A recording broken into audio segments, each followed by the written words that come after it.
اچھا، یہ risk to reward سے آئی سی ٹی والوں نے اور ایس ایم سی والوں نے ان لوگوں نے بہت زیادہ ہوا بنا دی ہے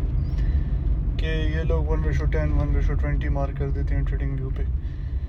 اور میں اس کو برا نہیں کہوں گا، لیکن کسی کو پھر یہ نہیں پتا کہ جب آپ 1:10 کی ٹریڈ لیتے ہیں، 1:20 کی ٹریڈ لیتے ہیں، یا ایون 1:3 کی بھی ٹریڈ لیں گے، صحیح ہے، تو آپ کے کنزیکٹیولی 20 لاسز بھی ہوں گے، شاید 25 لاسز بھی ہو جائیں گے، ٹھیک ہے. تو اگر ایک نئے بندے کے 10 لاسز بھی کنٹینیوسلی ہوتے ہیں تو اس کا دماغ خراب ہو جاتا ہے، ٹھیک ہے،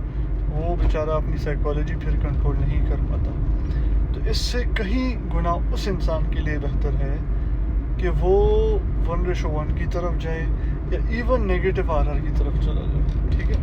تاکہ اس کی ایکیوریسی بہتر ہو جائے. اور جب اس کو زیادہ پروفٹس نظر آئیں گے تو اگر ایک دو درمیان میں لاسز ہوتے بھی ہیں، چاہے وہ لاسز تھوڑے بڑے ہوں یا ایکول ہوں، لائک فار ایگزامپل اگر 1:1 پہ وہ کھیل رہا ہے تو ایٹ لیسٹ اس کی اسٹریٹجی ایسی ہونی چاہیے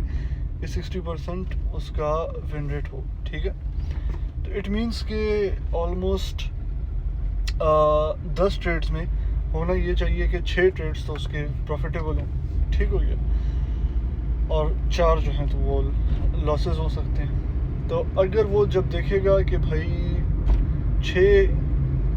ٹریڈز میرے بلو ہیں یا گرین ہیں اور صرف 4 ریڈ ہیں، تو اس کی سائیکالوجی بہتر رہے گی، بجائے اس کے کہ وہ کنٹینیوسلی لاسز ہی کر رہے ہیں. پاورفل اسٹریٹجی ہے رسک ٹو ریوارڈ، وہ اسٹریٹجی ہے، وہ منی مینجمنٹ نہیں ہے، ٹھیک ہے، وہ ایک اپنے آپ میں ایک پوری اسٹریٹجی ہے،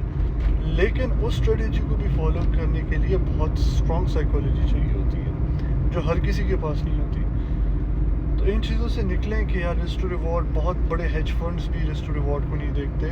ایک بڑا مشہور ٹریڈر ہے ڈان وو، اگر اس کو آپ دیکھیں تو وہ تو انتہائی نیگیٹو کھیل رہا ہوتا ہے، لیکن دوسری طرف اس کا جو پھر ڈرا ڈاؤن ہے تو وہ بڑا کنٹرول رہتا ہے، کیونکہ جتنی ایکوریسی زیادہ ہوگی اتنا آپ کا ڈرا ڈاؤن بھی کنٹرول رہے گا. تو یہ ساری چیزیں بھی ہوتی ہیں، صرف یہ نہیں ہوتا کہ بس رسک ٹو ریوارڈ کے پیچھے پھٹ جاؤ.